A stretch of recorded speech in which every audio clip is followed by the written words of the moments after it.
हम लोग साइंस के 10th के इस फिजिक्स के लेक्चर नंबर 3 में पहुंच चुके हैं। अगर आप फिजिक्स में थोड़ा कमजोर महसूस कर रहे हैं या फिर समझ में नहीं आ रहा है, ऑफलाइन में कहीं भी पढ़ रहे हो, आप बस अपना हमको 30 से 40 मिनट समय डेली दीजिए। एक एक वीडियो हमारा डेली देखिए और आपका पूरा नॉमरिकल तो इतना अच्छा से बनेगा कि आप सोच नहीं सकते। कोई भी एक ऑब्जेक्टिव नहीं छूटेगा, कोई भी एक कॉन्सेप्ट नहीं छूटेगा। हर एक तरह का चीज आसानी से हम यहाँ से क्या करेंगे, कंप्लीट करवाते जाएंगे। ठीक है, तो ये हमारा लेक्चर नंबर 3 है। ठीक है, और जो हमारा चैप्टर का नाम है प्रकाश का परावर्तन तथा अपवर्तन। तो देखिए हम लोग आगे बढ़ते बढ़ते पीछे हम लोग बहुत सारी चीजें पढ़ चुके हैं। समतल दर्पण में परावर्तन पढ़ चुके हैं, प्रकाश का परावर्तन पढ़ चुके हैं, समतल दर्पण में आपतित किरण, परावर्तित किरण, अभिलंब, ये सब सारी चीजें पढ़ चुके हैं। अदीप्त वस्तु, आत्मदीप्त वस्तु, सभी तरह की चीजें हम लोग क्या, पारदर्शी अपारदर्शी सब पढ़ चुके हैं। अब हम लोग पढ़ेंगे प्रतिबिंब, जिसको इंग्लिश में कहते हैं इमेज। इंग्लिश में क्या कहते हैं, इमेज। तो क्या होता है इमेज, होता क्या है, व्हाट इज इमेज, या प्रतिबिंब क्या है। देखिए तो प्रतिबिंब होता क्या है। सबसे पहले कोई भी चीज हम लोग अगर देख पा रहे हैं तो उसका सबसे बड़ा कारण कौन है, तो सबसे बड़ा कारण प्रकाश है। प्रकाश उस वस्तु से टकरा करके हमारी आंख तक पहुंचती है, जो कि मानव चैप्टर में अच्छा से बताएंगे। और आंख में पहुंच करके वो पीछे क्या तो नाम था, वहां जाकर के उसका क्या बनाता है, इमेज बनाता है। तो ये सारी चीजें हम लोग उसमें पढ़ेंगे। लेकिन सबसे बड़ा मेन पॉइंट क्या है, प्रकाश है। प्रकाश टकरा करके वस्तु पे आती है और हमारे आंख तक पहुंचती है। तो प्रतिबिंब का परिभाषा क्या होगा, इमेज कैसे बनता है। तो कोई भी वस्तु से, कोई भी वस्तु से आ रही प्रकाश की किरण, परावर्तन, जो कि पीछे हम पढ़ा चुके हैं, परावर्तन किसको कहते हैं, और आगे हम पढ़ाएंगे अपवर्तन। परावर्तन या अपवर्तन, परावर्तन या अपवर्तन के बाद, परावर्तन या अपवर्तन के बाद जिस बिंदु पर, जिस बिंदु पर मिलती है या मिलती हुई प्रतीत होती है, दोनों वर्ड का मतलब हम आगे बताएंगे। मिलती है या मिलती हुई प्रतीत होती है, उसे, तो जहां पे मिलती है, मिलती हुई प्रतीत होती है, उसे क्या कहते हैं, प्रतिबिंब कहते हैं। ठीक है, देखो अब इस चीज को समझो तुम लोग। सबसे पहली बात, कहीं से भी प्रकाश की किरण आ रही है कोई वस्तु या कोई बिंदु से, तो आ करके उसका क्या होना चाहिए, परावर्तन या अपवर्तन होना चाहिए। परावर्तन और अपवर्तन के बाद वो रिटर्न आएगा जिस बिंदु पर मिलेगा या मिलता हुआ प्रतीत होगा।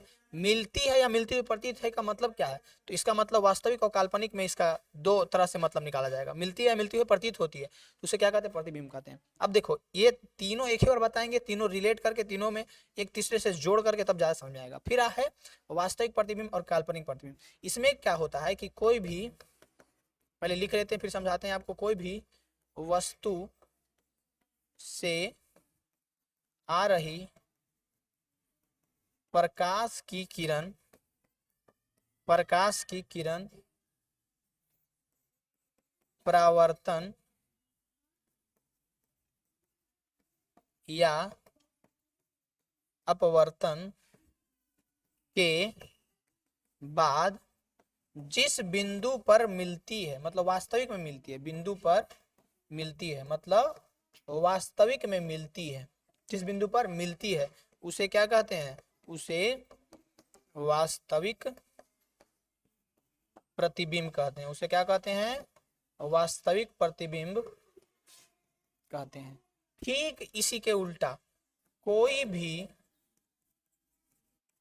वस्तु से आ रही प्रकाश की किरण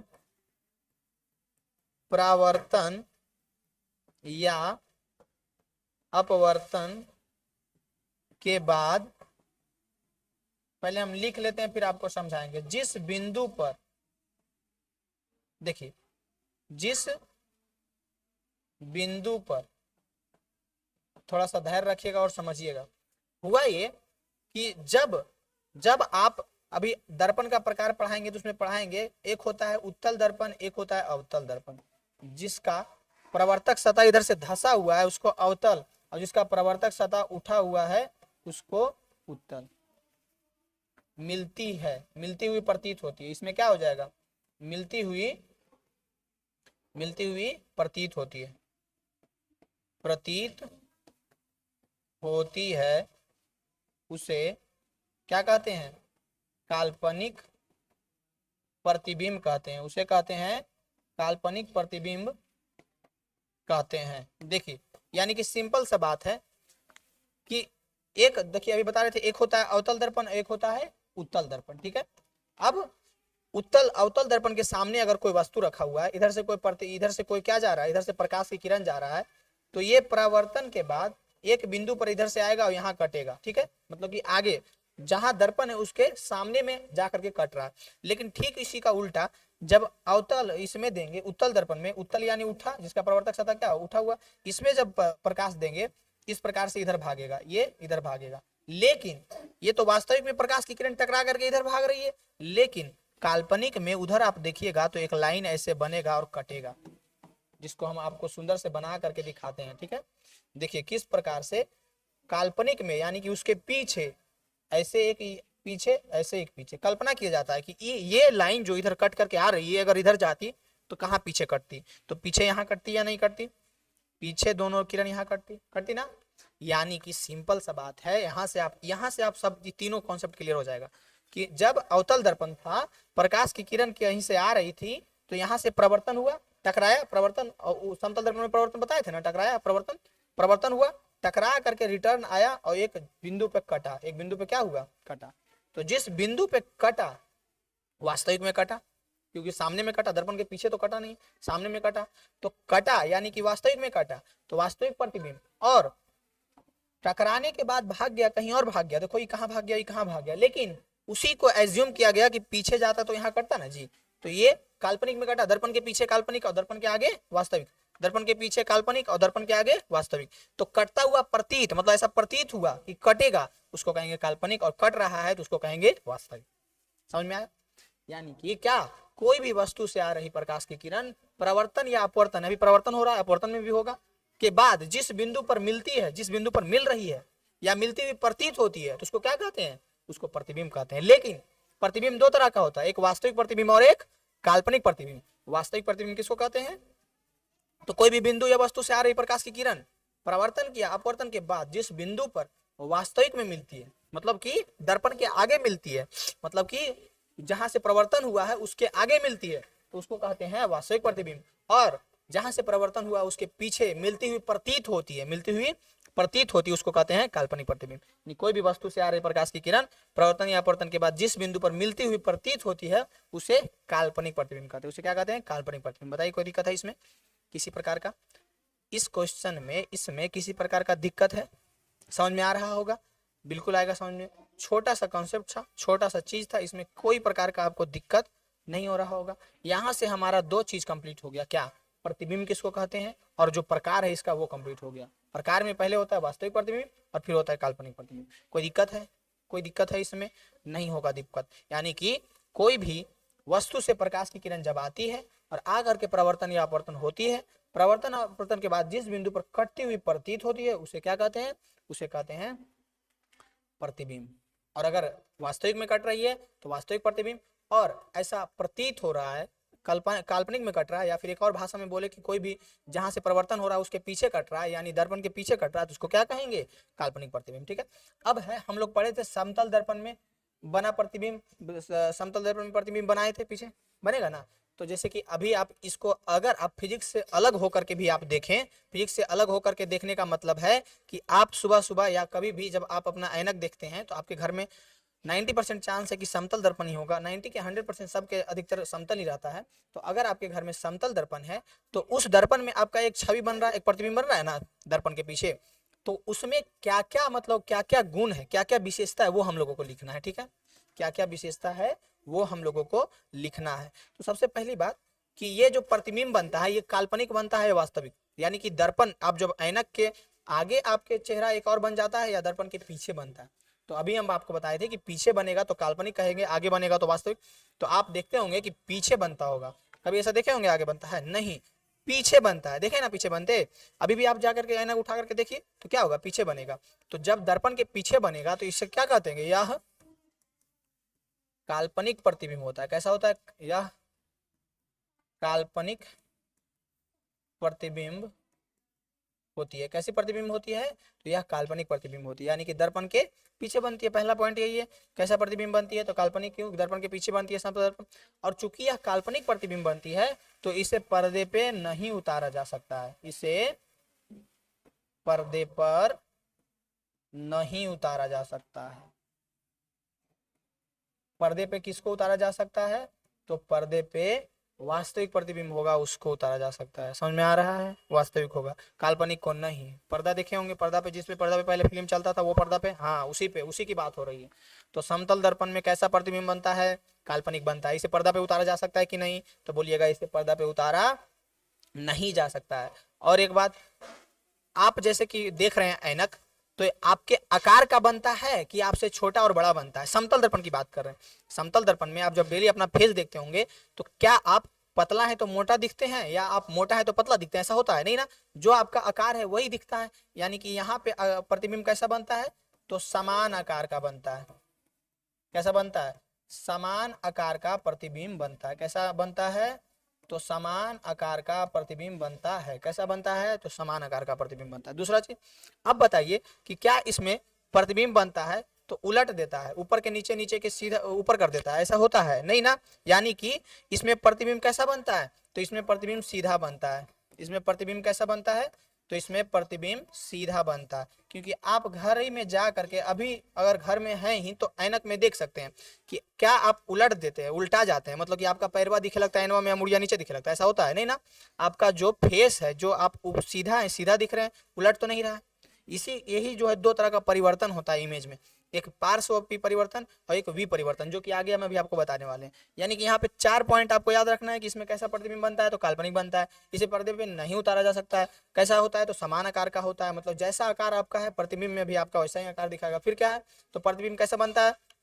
तो प्रतिबिंब जो है सीधा बनता है। कैसा बनता है? सीधा बनता है। और एक बात है, आप ऐनक में देखते होंगे तो एक चीज ऐसा ध्यान देते होंगे उसमें, कि आप उसमें जब देखिएगा तो आपका लेफ्ट का पोर्शन राइट हो जाएगा और राइट का लेफ्ट हो जाएगा। मतलब जब आप राइट हैंड उठाइएगा तो आप ऐनक में देखिएगा कि आपको लगेगा लेफ्ट हैंड उठा रहा है, लगता है ना। और जब आप लेफ्ट उठाइएगा तो आपको लगेगा राइट उठा रहा है। तो जब लेफ्ट का राइट और राइट का लेफ्ट कर दे तो इसको कहते हैं पार्श्व विपरिवर्तन। क्या कहते हैं? पार्श्व विपरिवर्तन। यह पार्श्व विपरिवर्तन, यह पार्श्व विपरिवर्तन करता है। कौन करता है? समतल दर्पण। यह क्या करता है? तो पार्श्व विपरिवर्तन करता है। मतलब कि लेफ्ट वाला राइट और राइट वाला लेफ्ट। और विपरिवर्तन तो ऊपर वाला नीचे और नीचे वाला ऊपर। क्या आप विशेषता में ये 5 पॉइंट याद रख सकते हैं? अगर क्वेश्चन एग्जाम में अगर हो सकता है पूछ दे, या फिर आपके नॉलेज की दृष्टि से देखा जाए तो क्या आपको पूछ देगा कोई, या आप ही किसी से पूछ दीजिए कि आप सुबह सुबह या हमेशा कभी भी अपना चेहरा चमकाते हैं, देखते हैं ऐनक में, एकदम है मेकअप पोतते हैं लड़की लोग, तो उस टाइम क्या क्या गुण आप देख पाते हैं उसमें? क्या क्या आप, जैसे रियलिटी में जो है उसमें इमेज जो बन रहा है उसमें क्या क्या डिफरेंस है, क्या क्या गुण है, क्या आप बता सकते हैं? तो फटाक से 5 पॉइंट मुंह पे उसके फेंक दीजिएगा। या काल्पनिक प्रतिबिंब बनता है, कैसे बनता है काल्पनिक? या पर्दे पे नहीं उतारा जा सकता, उतारा जा सकता है नहीं। यह समान आकार का प्रतिबिंब बनता है, जितना आप है उतना ही बनेगा। कैसा बनेगा? तो सीधा बनेगा, उल्टा तो बनेगा नहीं, प्रतिबिंब सीधा बनेगा। या पार्श्व भी परिवर्तन करता है। क्या करता है? पार्श्व भी परिवर्तन को करता है, दर्शाता है। मतलब कि आपका left right, right left, left right, right left को कर देता है, राइट को लेफ्ट कर देता है, लेफ्ट को राइट कर देता है। यही होता है पार्श्व भी परिवर्तन। समझ में आ रहा है? ये वर्ड का मतलब समझ में आया? अभी आगे और बताएंगे भी। पार्श्व भी परिवर्तन मतलब कि आप देख लीजिए, अभी जाइए ऐनक के सामने, ये हाथ उठाइए तो उसमें लगेगा कि लेफ्ट वाला उठा रहा है, लेफ्ट उठाइए तो उसमें लगेगा राइट। तो इसी को कहते हैं पार्श्व भी परिवर्तन। बताइए यहाँ तक कोई एक और पॉइंट है जो कि आप खुद से लिखिएगा, हम आपको बता देते हैं। आपका प्रतिबिंब जो है ऐनक से उतना ही पीछे बनेगा जितना आप ऐनक से आगे रहिएगा। आपका प्रतिबिंब ऐनक से उतना ही पीछे बनेगा जितना आप ऐनक के आगे रहिएगा। ये भी एक तरह का पॉइंट है, ये भी लिख सकते हैं। इतना पॉइंट आप देखें कि नहीं? तो रियल लाइफ का, ये कुछ अलग हम बता रहे हैं। बताइए तो कोई अलग बता रहे हैं? जो आप रियल लाइफ में डेली करते हैं, डेली ऐसा देखते हैं, वही चीज है या नहीं है? बिल्कुल वही चीज है। यानी कि समतल दर्पण में बने प्रतिबिंब की विशेषता की जब बात आएगी तो आपको सोचना नहीं पड़ेगा। और यहाँ तक आपका क्लियर हो गया होगा, समझ में आ गया होगा। इसी उम्मीद के साथ हम आगे बढ़ेंगे। बताइए आपको समझ में आया या नहीं आया, जो आप बताइएगा।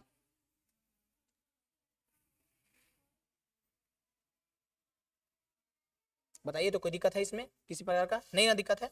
अब देखिए हम जिसकी बात कर रहे थे वो आ गया, विपरिवर्तन और पार्श्व विपरिवर्तन। सबसे पहला है विपरिवर्तन। क्या है? परिवर्तन और फिर है पार्श्व विपरिवर्तन, विपरिवर्तन और पार्श्व विपरिवर्तन। देखिए यही चीज अभी हम पीछे जिक्र कर रहे थे, यही आ गया ना कि विपरिवर्तन क्या होता है और पार्श्व विपरिवर्तन क्या होता है। दोनों चीज को ध्यान से समझिए। देखिए विपरिवर्तन ये होता है जब प्रतिबिंब बने, जब कोई वस्तु का प्रतिबिंब बने और एकदम अच्छा से ठेठ भाषा में समझ जाइए, ऊपरी भाग को नीचे तथा निचले भाग को, हम एकदम ठेठ में समझा देते हैं, इसको परिभाषित आप खुद से अपने वर्ड में भी कर सकते हैं। निचले भाग को ऊपर कर दे, मतलब क्या, मतलब कि रियलिटी में जो आपका ऊपरी भाग हो प्रतिबिंब में वो निचली हो और आपका रियलिटी में जो निचली हो प्रतिबिंब में वो ऊपरी हो। समझ में आ रहा है? मतलब कि जैसे ये एक पेन है और इसका पार्श्व सॉरी हाँ विपरिवर्तन, जब विपरिवर्तन प्रतिबिंब जब बनाएंगे तो इस प्रकार से पलट देंगे, रहेगा ऐसे और पलट जाएगा ऐसे, रहेगा ऐसे पलट जाएगा ऐसे, मुड़िया ऊपर रहेगा तो मुड़िया नीचे हो जाएगा, गोड़ा ऊपर हो जाएगा। समझ में आ रहा है? एकदम ठेठ भाषा में बता दिए। अब इसी को आप अच्छा से परिभाषित कर दीजिए, आपको विपरिवर्तन का मतलब समझ में आना चाहिए कि विपरिवर्तन क्या होता है। तो विपरिवर्तन में क्या होता है कि कोई भी वस्तु हो चाहे कुछ भी हो, उसकी ऊपर की भाग नीचे हो जाए, नीचे की भाग ऊपर हो जाए, उसी को कहेंगे विपरिवर्तन। या फिर कहीं पे भी आप देखिएगा ना किसी को उलटते तो कहिएगा आप अपने आप को विपरिवर्तन कर रहे हैं। हाँ, जब मुड़ी पर खड़ा हो जाए तो बोलिएगा आप अपने आप को विपरिवर्तन कर दिए। होता है ना, विपरिवर्तन कर दिए, मुड़ी उलट कैसे, तो वही होता है विपरिवर्तन। अब होता है पार्श्व विपरिवर्तन। अब क्या होता है पार्श्व विपरिवर्तन? तो पार्श्व विपरिवर्तन क्या होता है, तो इसमें दायां वाला भाग बायां हो जाता है और बायां वाला भाग दायां हो जाता है, दायां भाग बायां हो जाता है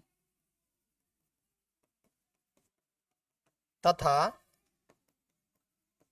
बायां भाग दायां हो जाता है। कोई दिक्कत? दायां भाग बायां हो जाता है और बायां भाग दायां हो जाता है, इसी को कहते हैं पार्श्व परिवर्तन। दो तरह का परिवर्तन अभी आपको जिंदगी भर एकदम नहीं भूलना है कि जब लेफ्ट वाला राइट, राइट वाला लेफ्ट हो जाए तो पार्श्व परिवर्तन, और ऊपर वाला नीचे और नीचे वाला ऊपर हो जाए तो विपरिवर्तन। जब लेफ्ट वाला राइट और राइट का भाग लेफ्ट, लेफ्ट का राइट, राइट का लेफ्ट, लेफ्ट का राइट, राइट का लेफ्ट, लेफ्ट का राइट, राइट का लेफ्ट हो जाए तब आप बोलिएगा पार्श्व विपरिवर्तन हुआ है। और जब ऊपर का नीचे, नीचे का ऊपर, ऊपर का नीचे, नीचे का ऊपर हो जाए तब बोलिएगा तो विपरिवर्तन हुआ है। कोई दिक्कत? अभी पीछे जो हम बता रहे थे समतल दर्पण, तो समतल दर्पण में क्या होता है अभी आप खड़ा होकर के देखे हैं या नहीं? नहीं हुए हैं तो जल्दी जाकर के देखिए। लेफ्ट का भाग राइट होगा, राइट का भाग लेफ्ट लेफ्ट होगा, तो उसको बोलेंगे पार्श्व विपरिवर्तन हुआ है। कैसा परिवर्तन हुआ है? पार्श्व विपरिवर्तन हुआ है। अब बताइए यहाँ तक आपको कोई दिक्कत है? किसी प्रकार की समस्या है यहाँ तक? नहीं ना है? यहाँ तक अगर समस्या नहीं है तो हम बहुत ही अच्छे तरीके से मजेदार तरीके से आगे बढ़ेंगे। आप लोग स्क्रीनशॉट लेते चलिएगा, लिखते चलिएगा, कोई दिक्कत है तो बताते चलिएगा कमेंट में, और नहीं दिक्कत है तो हम आगे बढ़ते हैं और अगला पॉइंट आपको बताने का कोशिश करेंगे, समझाने का कोशिश करेंगे। अब हम लोग पढ़ेंगे दर्पण। क्या? दर्पण। दर्पण क्या होता है? देखो, तो दर्पण को अगर हम लोग अभी प्रकाश चैप्टर पढ़ रहे हैं तो प्रकाश के ही दृष्टि से इसको परिभाषित करेंगे। तो इसको, इसका परिभाषा पहले लिखते हैं फिर आपको समझाते हैं। वह चिकनी या चमकीली सतह जो प्रकाश को, वह चिकनी या चमकीली सतह क्या हो? चिकनी और चमकीली सतह हो जो प्रकाश को क्या करे? परावर्तन करे, नियमित रूप से परावर्तित करे, परावर्तित करे, नियमित रूप से परावर्तित करे, उसे क्या कहते हैं? दर्पण कहते हैं या फिर मिरर कहते हैं। वह चिकनी या चमकीली सतह जो प्रकाश की किरण को एक नियम से, नियमित रूप से क्या करे?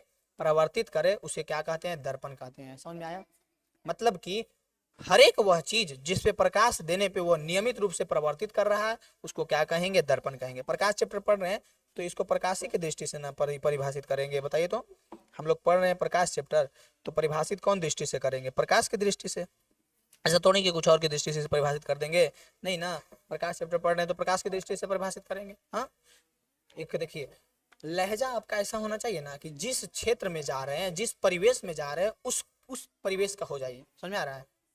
मतलब जहाँ जा रहे हैं, जहाँ जा रहे हैं एकदम वैसा बन जाइए। ऐसा नहीं है कि एकदम 2 महीना 1 साल के लिए गए हैं पढ़े ले कहीं शहर में और फिर गांव में आके बल्कि शुद्ध हिंदी बतिया रहे हैं, लगता है आपके जैसा किसी को अवे नहीं करता। नहीं, आप शहर में शहर जैसा बतियाइए, गांव में तो गांव में जैसा बतियाइए। सब जगह आप खुद को उसके अनुसार ढाल लीजिए, ठीक है।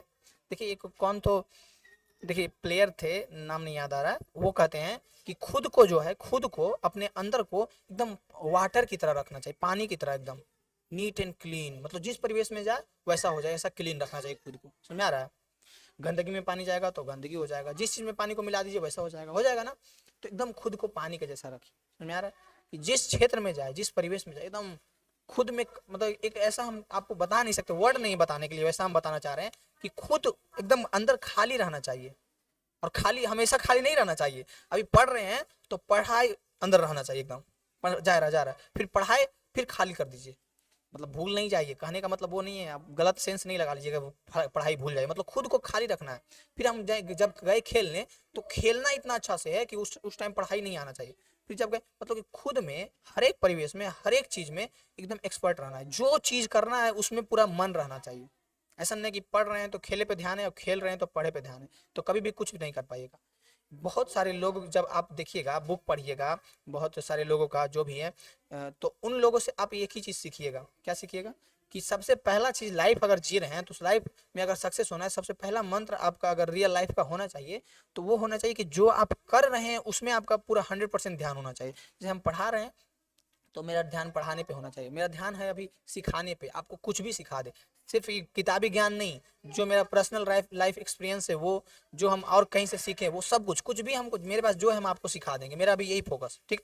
उसके अलावा और कोई बकैती नहीं, ठीक, समझ में आ रहा है ना, हम बकैती नहीं करते, जो भी बताते हो आपको सिखाने के लिए बताते हैं। तो सबसे पहली बात, आपको दर्पण समझ में आया होगा, वह चिकनी या चमकीली सतह जो प्रकाश को नियमित रूप से परिवर्तन करते हैं उसको क्या कहती है? दर्पण। जो कि आप डेली यूज करते होंगे, देखते होंगे, उसी को ये एक रूप में परिभाषित कर दिया गया। अब देखो, मुख्यतः दर्पण 3 तरह का होता है। एक तो समतल दर्पण जो आप यूज करते हैं, एक गोलीय दर्पण, और एक होता है परवलयिक दर्पण जो पूर्णतः गोलीय नहीं होता है। समझ में आ रहा है? पहला, दूसरा और ये तीसरा, एक होता है परवलयिक दर्पण। समझ में आ रहा है? बताइए तो कोई दिक्कत है इसमें? 3 तरह का दर्पण होता है, समतल दर्पण, गोलीय दर्पण और परवलयिक दर्पण। कोई दिक्कत है इसमें? देखिए तो सबसे पहले तो समतल दर्पण तो क्या होता है, इसका प्रवर्तक सतह समतल होता है, ये सब परिभाषा खुद से लिख लीजिएगा। समतल दर्पण का प्रवर्तक सतह समतल होता है। गोलीय दर्पण 2 तरह का होता है, अवतल और एक उत्तल। अवतल में क्या होता है? प्रवर्तक सतह धसा हुआ होता है, प्रवर्तक सतह धसा हुआ। उत्तल में क्या होता है? प्रवर्तक सतह उठा हुआ होता है। उत्तल में क्या होता है? प्रवर्तक सतह उठा हुआ होता है। उत्तल में प्रवर्तक सतह उठा हुआ होता है। परवलयिक मतलब कि पूर्णतः गोलीय नहीं होता है, वो थोड़ा सा चपक टाइप का होता है, ठीक है ना, पूर्णतः गोलीय नहीं होता है। ये पूर्णतः इस प्रकार से गोल होता है, मतलब ये जब पूरा कीजिएगा तो एक पूरा पूरी गोला बनेगा, लेकिन ये पूरा पूरी गोला नहीं बनेगा, चपटा होगा, ठीक है। तो एक परवलयिक होगा। इसकी जिक्र यहाँ इतनी नहीं है, बस आपको इसकी जानकारी रखनी है। मेन रूप से हम लोग समतल दर्पण में प्रकाश का प्रवर्तन हम लोग पीछे पढ़ चुके हैं। अब हम लोगों को मेन रूप से पढ़ना है गोलीय दर्पण। तो गोलीय दर्पण 2 तरह का होता है, अवतल उत्तल, अवतल उत्तल, अवतल उत्तल। अब आपको एकदम अच्छा से याद रखना है, अवतल जैसे बोलेंगे मतलब धसा हुआ, बोलिए तो उत्तल, उत्तल या उठल, उठल या उत्तल, उत्तल या उठल। तो जिसका प्रवर्तक सतह उठा हुआ रहेगा उसको उत्तल दर्पण कहेंगे। उठल या उत्तल, उठा हुआ रहेगा उत्तल दर्पण, धसा हुआ रहेगा तो क्या कहेंगे? अवतल दर्पण। बताइए तो इस तरीका से आप याद कर सकते हैं या नहीं कर सकते हैं? इस तरीका से आप याद कर सकते हैं या नहीं कर सकते हैं? देखिए, अभी एक चीज आपको, एक वर्ड याद रखना है जो कि हमेशा हम यूज करेंगे,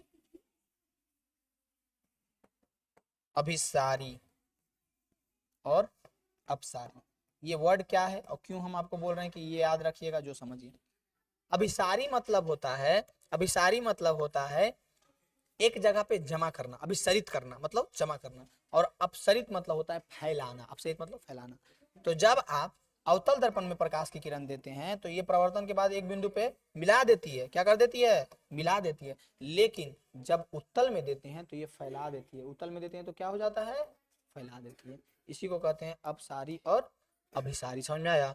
तो अगर कभी कहेगा कि अब अभिसारी दर्पण कौन दर्पण को कहते हैं, तो याद रखिएगा, अभिसारी दर्पण अवतल को कहते हैं और अपसारी दर्पण उत्तल को कहते हैं। अपसारी दर्पण किसको कहते हैं? उत्तल को। और अभिसारी किसको कहते हैं? अवतल को। अभिसारी, अभिसरित करना मतलब जमा करना, जमा करना किसका काम है? अवतल का। अपसारित, अपसरित मतलब फैला देना, किसका काम है? तो अपसरित जो है उत्तल का काम है। अपसरित किसका काम है? उत्तल का। अभिसरित किसका काम है? अवतल का। समझ में आ रहा है? समझ में आ रहा है आप लोगों को? समझ में आ रहा है? कोई दिक्कत है बताइए। यानी कि 3 तरह का दर्पण हम लोग पढ़े थे, समतल, गोलीय, परवलयिक दर्पण। समतल में तो बेचारा समतले होता है। गोलीय दर्पण 2 तरह का होता है, एक होता है अवतल, एक होता है उत्तल। अवतल में क्या होता है? धसा हुआ, उठल, उत्तल, उठल, उत्तल, उठल, प्रवर्तक सतह उठा हुआ, उसको उत्तल दर्पण कहते हैं। बताइए तो कोई दिक्कत है यहाँ तक? यहाँ तक आपको कोई प्रॉब्लम है? Do you have any problem? Then you can contact me with my number. कोई दिक्कत है तो आप हमसे, और हम अगर आप कहीं दूर के छात्र हैं, हम ऐसे अकबरपुर प्रखंड के हैं, आप अकबरपुर प्रखंड से भी अलग हैं, नवादा जिला से भी अलग हैं, तो हमारे नंबर पर जरूर संपर्क कीजिए, आपको ग्रुप में जोड़ा जाएगा। और आपको मैथ, फिजिक्स ये सब के लिए कहीं भी पढ़ रहे हैं, लेकिन वहाँ से पहले आप यहाँ सीख जाइएगा। बात है जो क्लियर समझ में आ रहा है? तो उसके लिए जरूर आप हमारे ग्रुप में जुड़ सकते हैं हमारे नंबर से कॉन्टेक्ट करके, ठीक है। तो ये हो गया हमारा दर्पण, किसने होता है? गोलीय दर्पण, अवतल दर्पण होता है, उत्तल दर्पण होता है, ठीक है, परवलयिक दर्पण होता है। कोई दिक्कत है इसमें?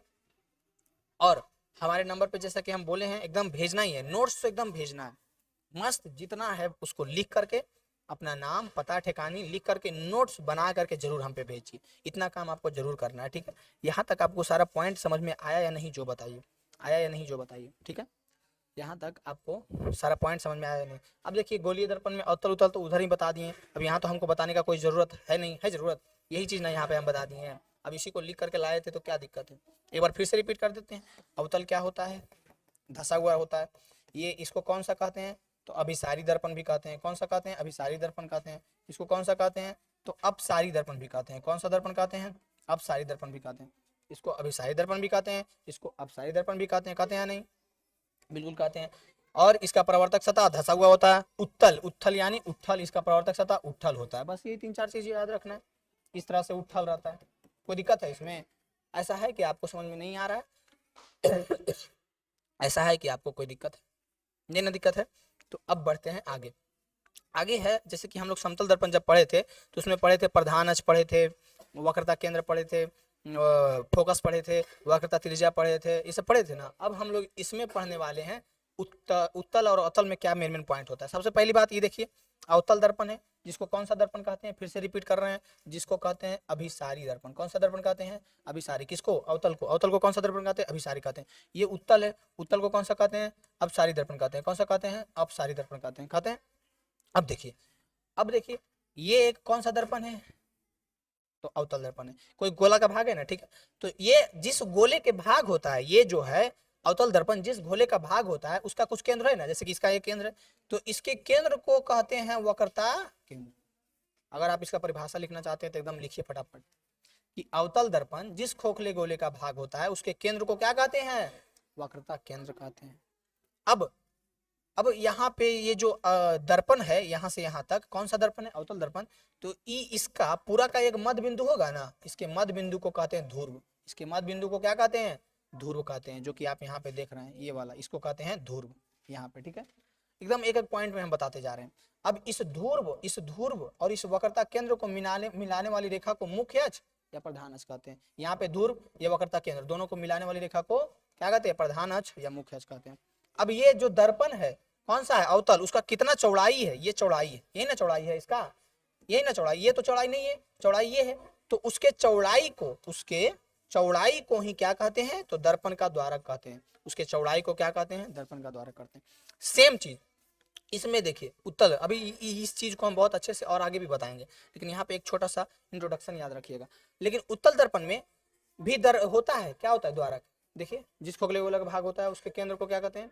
उसके केंद्र को वक्रता केंद्र कहते हैं, चौड़ाई को द्वारक कहते हैं, यहाँ पे मध्य बिंदु को ध्रुव कहते हैं, और क्या होता है? तो वक्रता केंद्र होता है, और वक्रता केंद्र और ध्रुव को मिलाने वाली रेखा को मुख्य अक्ष कहते हैं। अभी 3-4 चीज याद रखना है आपको। सबसे पहला वक्रता केंद्र याद रखना है।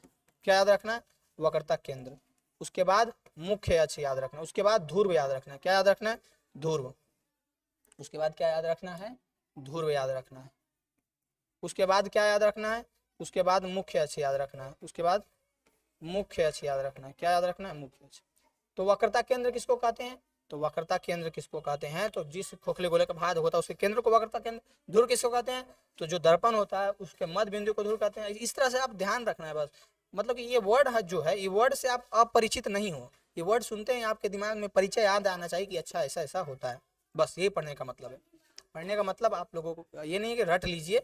पढ़ने का मतलब ये है कि जैसा ही ये वर्ड आपके सामने आए, एग्जाम में आए, कोई पूछ दे या कभी भी आए, तो आपके सामने जब भी ये वर्ड आए तो आपके दिमाग में घंटी बजना चाहिए कि अमित गौरव या जो भी सर पढ़े हैं, जहां भी आप पढ़े हैं वहां इसका मतलब ये बताया गया था, इसका मतलब ये होता है, ये होता है पढ़ने का मतलब। ठीक है, तो वक्रता केंद्र का मतलब आपको याद आना चाहिए कि कोई भी जैसे उत्तल हो या अवतल दर्पण, वो दोनों कोई खोखले गोला का भाग होता है, जिस खोखले गोला भाग होता है उसका कोई केंद्र होता है, उसी के केंद्र को कहते हैं वक्रता केंद्र।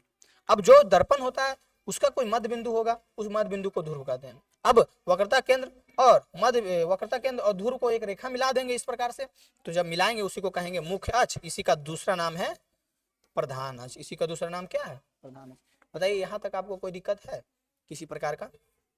यहाँ तक आपको कोई दिक्कत है किसी प्रकार का? नहीं होगा दिक्कत, कोई भी दिक्कत होगा नहीं होगा। अब इसके बाद हम ये दोनों में थोड़ा सा क्या कर देते हैं, अंतर बता देते हैं कि जब अवतल दर्पण हो तब और उत्तल दर्पण हो तो दोनों के बीच डिफरेंस 5 नंबर का इस प्रकार से एग्जाम में पूछता है, लेकिन इसका अंतर की जानकारी आपको भी होना चाहिए। अवतल दर्पण का परावर्तक सतह क्या होता है? धंसा हुआ होता है। और उत्तल दर्पण का परावर्तक सतह क्या होता है? उठा हुआ होता है। बताइए तो कोई दिक्कत है?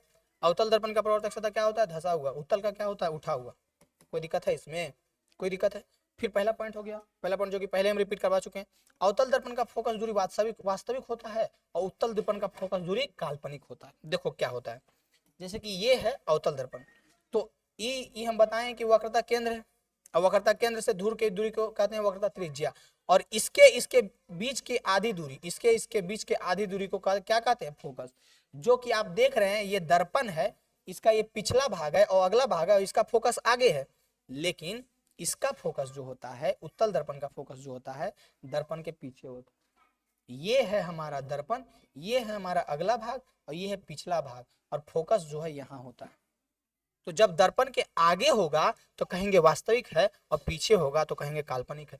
तो उत्तल दर्पण में फोकस जो है दर्पण के पीछे, वक्रता केंद्र भी पीछे होता है लेकिन फोकस की बात हो रही है, यहाँ फोकस जो है पीछे होता है और इसमें फोकस जो है आगे होता है। तो इसमें आगे होता है तो कहेंगे कि इसका फोकस वास्तविक होता है, इसमें पीछे होता है तो इसमें कहेंगे कि इसका फोकस काल्पनिक होता है। वही कह रहा है, अवतल दर्पण का फोकस वास्तविक होता है और उत्तल दर्पण का फोकस काल्पनिक होता है। क्या होता है? काल्पनिक। अवतल दर्पण वास्तविक एवं काल्पनिक दोनों प्रकार का प्रतिबिंब निर्माण करता है, लेकिन उत्तल दर्पण केवल काल्पनिक प्रतिबिंब निर्माण करता है। मतलब कि अवतल दर्पण में जब प्रतिबिंब निर्माण पढ़ाएंगे तो उसमें कभी वास्तविक भी बनेगा, कभी काल्पनिक भी बनेगा। वस्तु कहाँ पे रखा हुआ है? दर्पण से किस जगह पे रखा हुआ है वस्तु, उस पर डिपेंड करता है। लेकिन उत्तल दर्पण में कहीं भी वस्तु रखिएगा क्या बनेगा? वो केवल काल्पनिक ही प्रतिबिंब बनाता है। अवतल दर्पण द्वारा बना प्रतिबिंब वस्तु के आकार से बड़ा या छोटा हो सकता है। इसमें क्या होता है कि बड़ा भी हो सकता है, छोटा भी हो सकता है, लेकिन उत्तल में क्या होता है, वस्तु के आकार से छोटा होगा तो छोटे होगा, बड़ा एकदम नहीं होगा। लेकिन इसमें क्या है, बड़ा और छोटा दोनों होगा। एकदम ये सब पॉइंट नोट कीजिए, एकदम ध्यान में रखिए। पढ़ने का मतलब क्या है? पढ़ने का मतलब है कि आपको अवतल दर्पण उत्तल दर्पण का जो गुण बता रहे हैं, प्रॉपर्टीज बता रहे हैं, ये आपको ध्यान में रहना चाहिए। या हम नहीं कह रहे कि रटो याद करो, ध्यान में रहना चाहिए आपको। समझ में आ रहा है ना? होश में तो अभी है ना आप? होश में बिल्कुल होंगे तो एकदम ध्यान में रहेगा ना कि इसमें छोटा बड़ा दोनों बनता है, इसमें वस्तु के आकार का छोटा बनता है, इसमें वास्तविक काल्पनिक दोनों बनता है, इसमें सिर्फ क्या बनता है? काल्पनिक बनता है। इसे अभिसारी दर्पण कहते हैं। पीछे हम बताएं कि अवतल को अभिसारी कहते हैं और उत्तल को अपसरित कहते हैं। अपसरित मतलब फैलाना, अपसरित मतलब एक बिंदु पर मिलाना। तो इसको क्या कहते हैं? अभिसारी। इसको क्या कहते हैं? अपसारी कहते हैं। बताइए कोई दिक्कत है इसमें? किसी प्रकार का दिक्कत है इसमें? दोनों जो हम बताए हैं अवतल और उत्तल में अंतर कोई दिक्कत है? ध्यान में रहना चाहिए। याद नहीं, हम नहीं कहते रटो, क्या कहते हैं? ध्यान में रहना चाहिए। आपको सारा पॉइंट ध्यान में रहना चाहिए। ध्यान में रहना मतलब कोई पूछे तो आपको ये बताने में दिक्कत नहीं होनी चाहिए, बताने में दिक्कत नहीं होना चाहिए। बताइए, अब बताइए आपको कोई दिक्कत है? कोई दिक्कत है इसमें? बताइए तो कोई दिक्कत है? अब अगर आपको दिक्कत नहीं है तो इसमें हम 3 रूल बताएंगे। जब हम प्रतिबिंब बनाएंगे तो उसमें इसका यूज करेंगे। 3 रूल। 3 रूल क्या होता है? सबसे पहले देखो ये कौन सा दर्पण है? अवतल दर्पण। तो अवतल दर्पण द्वारा जब प्रतिबिंब बनाएंगे तो उसमें 3 रूल का यूज करेंगे। ठीक है, तो वो तीनों रूल के लिए सबसे पहले तो आपको एक चीज पता होना चाहिए। कौन सा चीज? सबसे पहला चीज आपको पता होना चाहिए, ये होता है अवतल दर्पण में यहाँ पे क्या बोले थे? पी होता है यानी ध्रुव होता है। इसके केंद्र को वक्रता केंद्र सी कहते हैं। यहाँ पे दोनों के आधा दोनों के हाफ पॉइंट पे फोकस होता है। सेम चीज इसमें भी होगा, इसमें भी सेम ही होगा, ऐसा ही इसमें भी सेम होगा। इसके मध्य बिंदु को ध्रुव कहते हैं, इसको कहते हैं वक्रता केंद्र, इसको कहते हैं फोकस। ठीक है, अब देखो नियम 1 क्या कहता है, एक एक नियम आपको बताएंगे और एक एक नियम आपको समझना है, ठीक है। अगर आप ये तीनों नियम समझ लेते हैं तो आप जहां भी प्रतिबिंब बनाएंगे वहां पे यही तीनों यूज करेंगे। अभी दो है आगे, एक और पीछे, तो आपको वहां पे समझ में आ जाएगा। सबसे पहला नियम कहता है कि ये कौन सा अक्ष है, तो ये प्रधान अक्ष है। तो प्रधान अक्ष के समांतर अगर कोई किरण आ रहा है, जैसे कि एक किरण हम लेकर के आ रहे हैं जो कि प्रधान अक्ष के समांतर है। कैसे है, प्रधान अक्ष के समांतर है। समांतर मतलब कभी भी एक दूसरे को कट नहीं करेगा। तो 100% कंफर्म है। ये देखिए कौन सा दर्पण है, पहले हम बता देते हैं आपको। इधर से कलई किया हुआ है, पेंट किया हुआ है, यानी कि ये कौन सा दर्पण हो गया, तो ये अवतल दर्पण हो गया। यानी कि 100% कंफर्म है कि जब प्रधान अक्ष के समांतर आएगा कोई किरण तो वो परावर्तन होगा, उसके बाद फोकस से गुजरेगा। कहाँ से गुजरेगा, फोकस से गुजरेगा। बताइए कोई दिक्कत है, कोई दिक्कत है यहाँ पे? कोई भी अवतल दर्पण में कोई भी किरण प्रधान अक्ष के जब समांतर आएगी तो आपको याद रखना है फोकस से गुजरेगी, कट करके। कहाँ से गुजरेगी, फोकस से कट करके गुजरेगी। बताइए कोई दिक्कत है, याद रखिएगा। अवतल दर्पण में प्रतिबिंब जब बनाएंगे तो उसमें यूज करेंगे कि एक किरण हमारा प्रधान अक्ष के समांतर जा रहा है तो कहाँ से गुजर रहा है, फोकस। रूल नंबर फर्स्ट, प्रधान अक्ष के समांतर आएगा तो कहाँ से गुजरेगा, फोकस से। प्रधान अक्ष के समांतर आएगा तो कहाँ से गुजरेगा, फोकस से। रूल नंबर सेकेंड कहता है कि कोई किरण जब वक्रता केंद्र से आएगी, कहाँ से, वक्रता केंद्र से, तो वो जाएगी भी वक्रता केंद्र से। समझ में आ रहा है, मतलब कि वो आएगी वक्रता केंद्र से तो जाएगी भी वक्रता केंद्र से। समझ में आ रहा है, कोई प्रकाश की किरण वक्रता केंद्र से जब आएगी तो जाएगी भी वक्रता केंद्र से। कोई दिक्कत नहीं है, दिक्कत। वक्रता केंद्र से आएगी तो वक्रता केंद्र से जाएगी, और प्रधान अक्ष के समांतर आएगी तो फोकस से गुजरेगी। प्रधान अक्ष के समांतर आएगी तो फोकस से गुजरेगी, प्रधान अक्ष के समांतर आएगी तो फोकस से गुजरेगी। वक्रता केंद्र से जाएगी तो वक्रता केंद्र से आएगी। वक्रता के दो रूल आपको याद हुआ, ज्यादा कुछ नहीं, छोटा सा बस आपको याद रखना है। इसको लिखना है तो आप लिख भी सकते हैं कि जब अवतल दर्पण में, देखिए जो बोल रहे हैं वो लिखिए पहले, अगर लिखना है तो। जब अवतल दर्पण में प्रकाश की किरण प्रधान अक्ष के समांतर आती है तो प्रवर्तन के बाद फोकस से गुजरती है। प्रधान अक्ष के समांतर आती है तो प्रवर्तन के बाद फोकस से गुजरती है। फिर रूल नंबर सेकंड, जब कोई किरण वक्रता केंद्र से आती है तो प्रवर्तन के बाद वक्रता केंद्र से गुजरती है। जब वक्रता केंद्र से आती है तो प्रवर्तन के बाद वक्रता केंद्र से गुजरती है। रूल नंबर सेकंड, कोई दिक्कत है इसमें? रूल नंबर सेकंड में वक्रता केंद्र से आती है तो कहाँ से गुजरती है, वक्रता केंद्र से। कोई दिक्कत है? ये जो दो रूल अभी बताए हैं इसमें अगर कोई दिक्कत है तो कमेंट में पूछिए, और नहीं दिक्कत है तो हम आगे बढ़ेंगे। अगला हमारा रूल नंबर थर्ड है, जो कि हम लोग अवतल दर्पण का ही पढ़ रहे हैं। सबसे पहली बात, अवतल दर्पण है तो पीछे भाग कलई किया हुआ है, पेंट किया हुआ है। अब इसका एक प्रधान अक्ष ड्रॉ करेंगे, इतना फास्ट प्रधान अक्ष ड्रॉ किए। अब इसमें एक होगा वक्रता केंद्र, एक होगा फोकस, और ये होगा हमारा ध्रुव। ये तो याद रखना, CFP, C से वक्रता केंद्र, F से फोकस, P से ध्रुव। अब लास्ट रूल हमारा कहता है, जो कि पहला रूल का उल्टा है। जब फोकस से प्रकाश की किरण कोई जाएगी तो वो परावर्तन के बाद प्रधान अक्ष के समांतर गुजरेगी। जब कोई किरण फोकस से जाएगी तो वो परावर्तन के बाद कहाँ से गुजरेगी, परावर्तन के बाद प्रधान अक्ष के समांतर गुजरेगी, जो कि प्रधान अक्ष हमारा ये है, प्रधान अक्ष या फिर मुख्य अक्ष, प्रधान अक्ष या फिर मुख्य अक्ष। तो रूल नंबर थर्ड क्या कहता है कि जब फोकस से कोई प्रकाश की किरण आएगी तो प्रवर्तन के बाद प्रधान अक्ष के समांतर गुजरेगी। बताइए ये तीनों रूल आपको याद रहेगा या नहीं? रूल नंबर फर्स्ट, जब भी कोई प्रकाश की किरण प्रधान अक्ष के समांतर जाएगी तो वो फोकस से गुजरेगी। जब भी कोई प्रकाश की किरण प्रधान अक्ष के समांतर जाएगी तो वो फोकस से गुजरेगी। रूल नंबर थर्ड, इतना रिपीट करवा दिए। ऐसा हो सकता है कि आप सिर्फ आंख बंद करके सुनिएगा, जो आपके दिमाग में बैठ जाएगा कि जब प्रधान अक्ष के समांतर जाएगी तो फोकस से गुजरेगी, जब वक्रता केंद्र से जाएगी तो वक्रता केंद्र से ही गुजरेगी, वक्रता केंद्र से जाएगी तो वक्रता केंद्र से ही गुजरेगी। Rule number second. Rule number third, rule number first क्या कहता था? फर्स्ट कहता था कि समांतर जाए तो फोकस से गुजरे। थर्ड कहता है कि फोकस से जाए तो समांतर गुजरे। समझ में आया? प्रकाश की किरण फोकस से जा रही है तो कहाँ से गुजरेगी, समांतर से गुजरेगी। अब आप लोग बताइए कि क्या इतना रिपीट करवाने के बाद आपको कोई दिक्कत रहेगा इसमें? ऐसा होगा समझ में नहीं आएगा? क्या ऐसा होगा कि समझ में नहीं आएगा? कोई दिक्कत रहेगा इसमें? नहीं दिक्कत रहेगा, किसी भी प्रकार का आपको इसमें दिक्कत नहीं रहेगा।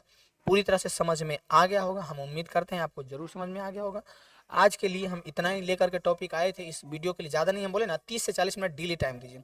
आप 5 घंटा रील देखते होंगे या 10 घंटा या 8 घंटा। अब फोन यूज किसी का भी देखिएगा ना, फोन यूज सेटिंग में जाके देखना होता है तो उसमें बहुत ही ज़्यादा यूज रहता है सबका। कम से कम तो 8 घंटा 9 घंटा पक्का डेली, एक एवरेज ऐसा वो भी हुआ है सर्वे। तो एवरेज कम से कम कोई भी इंसान 4 से 5 घंटा फ़ोन डेली यूज़ कर रहा है। उस 4 से 5 घंटा में आप हमको 30 मिनट दीजिए अगर 10th के विद्यार्थी हैं तो, और उस 30 मिनट में हम आपको ये सारा चीज़ सिखा करके देंगे। मतलब कि आपका पूरा कंप्लीट होगा। आप जैसे कि कोचिंग पढ़ने जाइएगा ना, तो बैठिएगा बेंच पे तो कहिएगा हाँ तो ये तो पढ़ ये लिए, ऐसा लगेगा। तो आप बस उतना टाइम हमको फोकस करके एकदम पढ़े पे दीजिए, ठीक है। तो आपका पूरा कंप्लीट हो जाएगा, नंबरिकल, ऑब्जेक्टिव, सब्जेक्टिव। फिर आप जब 10th का एग्जाम देने जाइएगा तो इस तरह का क्वेश्चन जब पूछेगा ऐसे ही उड़ा दीजिएगा। कोई दिक्कत है तो रिपीट करके वीडियो जरूर देखिए और लोगों तक जरूर पहुंचाइए, जिसके लिए जरूरी है उस तक जरूर पहुंचाइए, ठीक है। आज के लिए इतना ही। और इसका नोट्स बना करके हमारे नंबर पे जरूर सेंड कीजिए 8298614113, ठीक है। कहीं भी आप पढ़ते हो इसका नोट्स हमारे तक जरूर सेंड कीजिए, बना करके मस्त सुंदर, जितना बनाएं उसका अपना नाम पता लिख करके इस पे भेजिए, और इस पे भेजिएगा आपको ग्रुप में जोड़ा जाएगा। बस इसी के लिए हमें ये कर रहे हैं, ठीक है। ठीक है, जरूर भेजिएगा।